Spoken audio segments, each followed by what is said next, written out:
चकबंदी क्या होती है और चकबंदी का उद्देश्य क्या होता है। मैंने बहुत सी वीडियो बनाई हैं कि उत्तर प्रदेश में यानी AI रोबोट ड्रोन के माध्यम से चकबंदी के आदेश यानी आए थे, तभी मैंने वो वीडियो बनाई थी।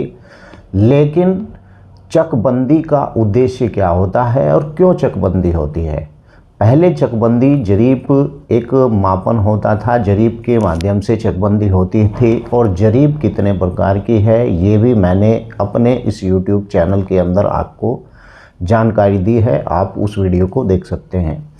चकबंदी पहले कैसे हुआ करती थी कि उत्तर प्रदेश और जहाँ भी अन्य किसी भी राज्यों में चकबंदी होती थी तो वो जरीब के माध्यम से चकबंदी होती थी। लेकिन अब जरीब का मामला पुराना हो गया है। अब नई टेक्नोलॉजी के आधार पर उत्तर प्रदेश और अन्य जगहों पर भी चकबंदी हो रही है, क्योंकि जब भी किसानों की चकबंदी होती थी तो तभी घूसखोर और बेईमान किस्म के विभागीय अधिकारी किसानों को लूट लेते थे और आपस में झगड़े कराने का कारण ही चकबंदी विभाग होता था। तो इसीलिए सरकार ने ध्यान में रखते हुए अब चकबंदी का एक नया ऐसा सिस्टम बनाया है ताकि घूसखोर, बेईमान, नायब तहसीलदार इस प्रकार के व्यक्ति अब उस किसान से घूस नहीं ले सकते हैं, यानी कि उस किसान से रिश्वत नहीं ले सकते हैं। अब रोबोट ड्रोन के माध्यम से भी उत्तर प्रदेश के अंदर यानी चकबंदी होगी और अन्य राज्यों के अंदर भी इसी प्रक्रिया को आजमाया जा रहा है।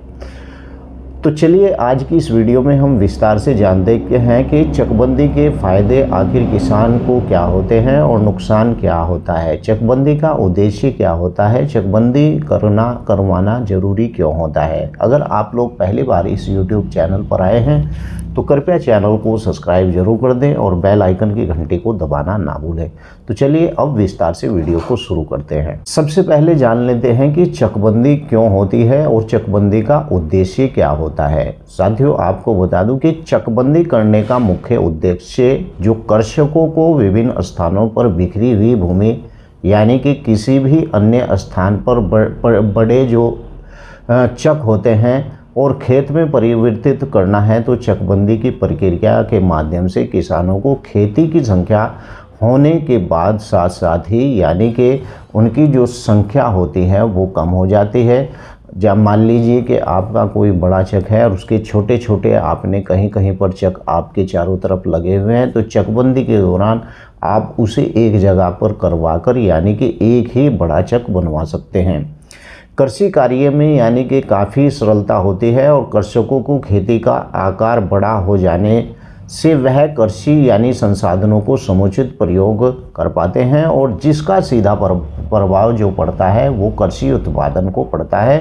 गांव में यानी कि अक्सर कर लोगों को दूसरे या कमज़ोर लोगों की भूमि पर अपना कब्जा जमा लेते हैं और इसके साथ साथ यानी कि कुछ लोग गांव की सार्वजनिक भूमि पर भी अवैध कब्जा कर लेते हैं और आते ही यानी कि जब काबिज हो जाते हैं तो चकबंदी होने पर इस प्रकार की भूमि पर अवैध कब्जेदारों को मुक्त कराया जाता है और जिससे कि बड़ा लाभ यह है कि किसानों के बीच विभिन्न प्रकार की आपसी विवाद भी बहुत ज़्यादा कम हो जाते हैं। चकबंदी का उद्देश्य यही है और चकबंदी का फ़ायदा भी यही है। वैसे आपको बता दूं कि चकबंदी दो प्रकार की होती है और वो कैसी चकबंदी होती है, एक ऐच्छिक चकबंदी होती है और दूसरी चकबंदी होती है अनिवार्य। तो चलिए मैं ऐच्छिक चकबंदी के बारे में बता देता हूँ। पहले ऐच्छिक चकबंदी क्या होती है।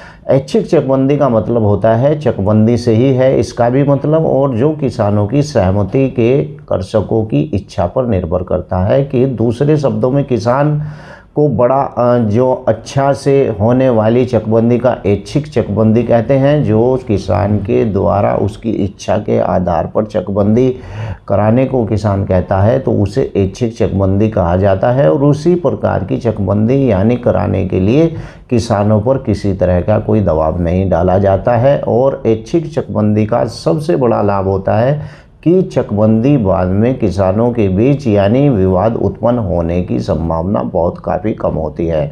भारत में ऐच्छिक चकबंदी की शुरुआत यानी स्वतंत्रता के पूर्व 1921 में पंजाब प्रांत से शुरू हुई और सहकारी समितियों के द्वारा की गई थी।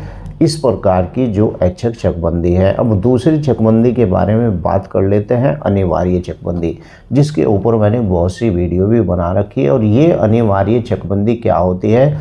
अनिवार्य चकबंदी यानी कि कानूनी चकबंदी भी कहते हैं इसे, जो अनिवार्य चकबंदी होती है। यानी कि अनिवार्य चकबंदी का आशय एक ऐसी प्रक्रिया से है जिससे किसानों को अनिवार्य रूप से चकबंदी करवानी पड़ती है, जैसे कि उसके इलाके में चकबंदी का यानी कि आदेश आ जाता है और इसी प्रकार से चकबंदी को काफ़ी समय लग जाता है और इसके बाद साथ जो विवाद होने वाले संभावना काफ़ी अधिक होती है। यानी जो अनिवार्य चकबंदी है, गुजरात, पश्चिम बंगाल और मध्य प्रदेश को छोड़कर नागालैंड अथवा प्रदेश, मणिपुर, मिजोरम, केरल, अरुणाचल प्रदेश और तमिलनाडु, त्रिपुरा और मेघालय चकबंदी संबंधी कोई भी कानून नहीं है। इन राज्यों के अलावा अन्य सभी राज्यों में के अनिवार्य चकबंदी कानून लागू होता है।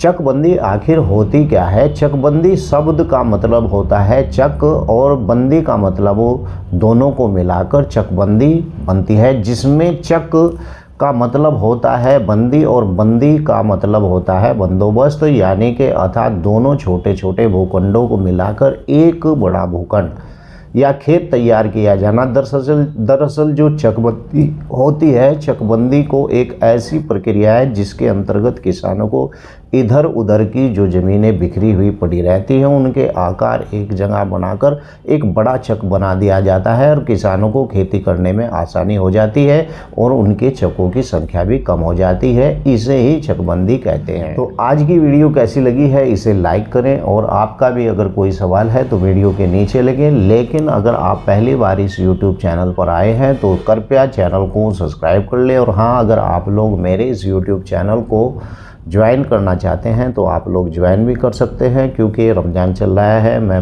इस यूट्यूब चैनल पर अब बहुत ही कम वीडियो बनाऊंगा, इतने तक रमज़ान चलेगा। और आपका भी अगर कोई इसी प्रकार का सवाल है, चकबंदी से छोड़ किसी भी मैटर पर आपका कोई सवाल है तो आप वीडियो के नीचे लिख सकते हैं। जय हिंद, जय भारत, खुदा हाफिज।